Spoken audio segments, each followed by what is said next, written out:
کب تک ہم قرآن بغیر سمجھے سنتے رہیں گے اور پڑھتے رہیں گے؟ کب انڈرسٹینڈنگ آف قرآن کریں گے؟ میں نہیں کہتا، ہونا تو یہی چاہیے کہ مسلمان ہونے کی حیثیت سے مجھے اور آپ کو پورا قرآن ایک بار تو زندگی میں ہم نے ترجمہ اور تفسیر سے پڑھا ہوتا۔ یار کم از کم یہ تو ہو سکتا ہے نا، جتنا نماز میں قرآن پڑھتے ہیں اتنا تو سمجھ لیتے، اس کو تو انڈرسٹینڈ کر لیتے، قرآن کی چند مشہور صورتوں کا معنی تو پتا ہوتا۔ مگر خشوع و خضوع کا تو عالم یہ ہے کہ نماز میں دھیان ہی کہیں اور ہوتا۔ لوگ کہتے بھی ہمارا دھیان کہیں اور ہوتا۔ وہ مشہور چٹکلا ہے نا کہ ایک صاحب آئے، عشاء کی جماعت چلی گئی، رونے لگ گئے، تو نمازیوں نے کہا یار نہیں رو بھائی، اتنی نماز سے محبت، اتنی جماعت سے محبت کہ جماعت چلی گئی آپ رو رہے۔ کہتے یار بات یہ نہیں ہے، مسئلہ یہ کہ روز دکان بند کر کے عشاء کی جماعت میں آتا تھا، امام صاحب 4 رکعت پڑھاتے تھے، میں پورا حساب ملا لیتا تھا، اب جماعت تو چلی گئی، اب حساب کب ملاؤں گا اور نماز کب پڑھوں گا؟ ایکچولی نماز کیا ہے؟ اللہ کی بارگاہ میں حاضری ہے۔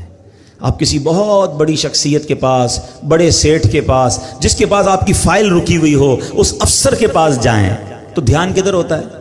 بالکل اس کی طرف فوکس، ہاتھ بندھے ہوئے، سر میرا چھوٹا سا کام، پلیز پلیز سائن، اتنی اس سے لجاجت، اس کی طرف فوکس۔ اور خدائے احکم الحاکمین کے دربار میں آنا ہے، دھیان کہیں اور ہے، سوچ کہیں اور ہے۔ خود سوچو، شرم آنی چاہیے۔ جس کا نماز میں دھیان کہیں اور ہوتا ہے اس کو خود ہی اپنے آپ سے شرم آنی چاہیے، اور یہ شرم ہی، یہ گلٹی ہی تمہیں دھیان دلا دے گی، تمہیں خشوع دلا دے گی۔ اور دوسری بات کہ آپ ایٹ لیسٹ کم از کم 30واں پارہ ترجمہ تفسیر سے 2-3 بار پڑھ لیں، جب پتہ چلے گا نا کہ آپ بات کیا کر رہے ہو۔ الحمدللہ رب العالمین الرحمن الرحیم مالک یوم الدین۔ اب آپ قرآن کے ساتھ ہوں گے، نور کے دریا میں تیر رہے ہوں گے، رحمان کی بات ہو رہی ہے، رحیم کی بات ہو رہی ہے، اب اللہ سے التجا ہو رہی ہے، ایاک نعبد و ایاک نستعین، اے اللہ ہم تیری ہی عبادت کرتے ہیں، تجھی سے مدد چاہتے ہیں، اب آگے چلیں گے، اے اللہ اس راستے پر چلا دے جو تیرے پسندیدہ بندوں کا راستہ ہے، اس راستے سے بچا لے جو تیرے غضب والوں کا راستہ ہے۔ اب جناب رحمت کی آیتیں آئیں گی، دل جھومنے لگے گا، عذاب کی آیتیں آئیں گی، آنسو بہنے لگیں گے۔ واللہ میری بات کو سمجھ لو، جس کو قرآن سمجھ آنے لگ گیا نا، کبھی کبھی جب اچھا قاری تلاوت کرتا ہے، امام صاحب تلاوت کرتے ہیں نا، جن کو قرآن سمجھ آ رہا ہوتا ہے نا، وہ کہتے ہیں امام صاحب رکوع میں نہ جائیں، اور تلاوت کریں، اللہ کی اور باتیں سنائیں، ہمیں اور قرآن کی باتیں سنائیں، کیونکہ قرآن کے ساتھ وہ اٹیچ ہو جاتے ہیں۔ لیکن جس کو انڈرسٹینڈنگ ہی نہیں ہے اس کو کیا فائدہ ہوگا؟